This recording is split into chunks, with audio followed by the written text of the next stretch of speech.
אני יוצא למסע בעקבות הקשר בין כלבים, צעיפים, מעצבים, בחורות יפות, מפורסמים, ובכלל החיים הטובים. להתראות בדרכים.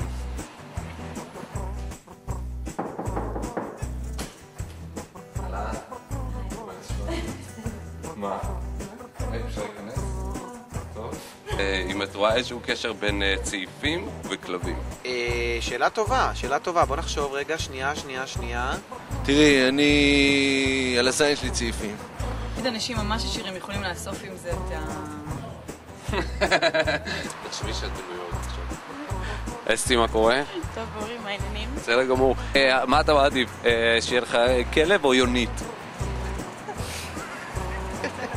אוי, תשמע, עברות פה אחת. היה ממש... וואי, איזה סיפור.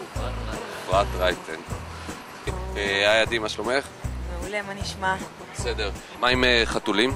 לא דחוף. מה זה? זה שאלון לילדים? שנייה אחת.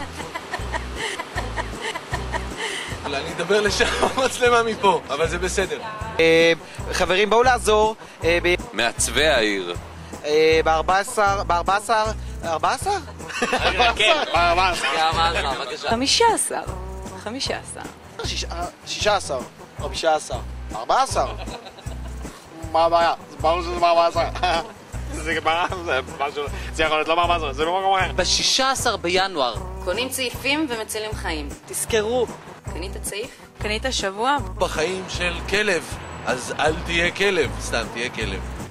סורו ממני, יגור. כאן אנחנו ביפו, אוהבים כלבים או לא אוהבים כלבים. אנחנו ממשיכים בדרכנו אחר החיפוש, אחרי הכלב האידיאלי, האדם האידיאלי לכלב והקשר שלו לצעיפים.